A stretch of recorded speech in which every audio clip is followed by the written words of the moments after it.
May lead na ang Department of Migrant Workers sa dahilan ng pagkawala ng dalawang OFW sa Hong Kong. Nagkikipag-ugnay na rin ang DMW at OWA sa kanilang pamilya para sa agarang tulong. Yan ang ulat ni Bien Manalo. October 4, nang mabalitaan ni Irene na nawawala ang kanyang kapatid na si Amy Pabuaya, 24 na taong gulang na overseas Filipino workers sa Hong Kong. 9 na buwan pa lang aniya ang kanyang kapatid doon na nagtatrabaho bilang domestic helper. Kwento ni Irene, nagkausap pa sila ng kanyang kapatid sa mismong araw bago siya mawala. Nagpadala pa niya ng perang kanyang kapatid sa kanilang ina. May screenshots pa si Irene ng mga lugar na huling pinuntahan ng kanyang kapatid. Pero kinabukasan, dito na niya natanggap ang masamang balita mula sa best friend ni Amy sa Maynila na nawawala ang kanyang kapatid. Nag-chat at sinat namin si Amy, tapos lahat, inather namin yung Hong Kong number niya, kinontak namin through WhatsApp. Wala talagang reply na galing sa kanya, tapos patay ata yung phone kasi unreachable yung phone niya. Sa huling pag-uusap nila, nabanggit ni Amy na sobra ang pinagdaraanan nitong stress at nabalitaan pa niya na may pagkakataon na natutumba pa ang kanyang kapatid at may pagbabanta na kikitilin ang sariling buhay.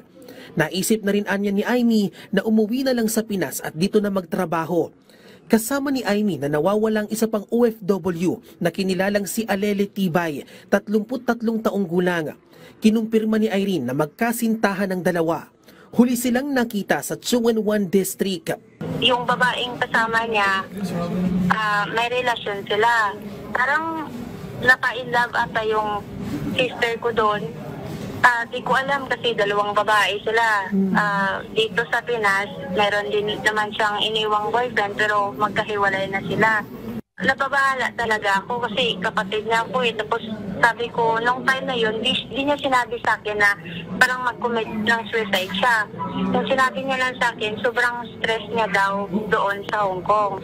Sabi ni Department of Migrant Workers Secretary Hans Leo Kakdaka, may lead na sila sa dahilan ng pagkawala ng dalawang OFW. Pero hindi niya raw muna sasabihin ito para bigyang daan ang ginagawang investigasyon ng Hong Kong Police Force at ng Hong Kong Immigration Department. Nakikipag-ugnayan na ang DMW at Overseas Workers Welfare Administration sa pamilya ng mga nawawalang OFW para sa agarang tulong. May mga spekulasyon and yun hindi medyo maselang bahagi yung mga spekulasyon.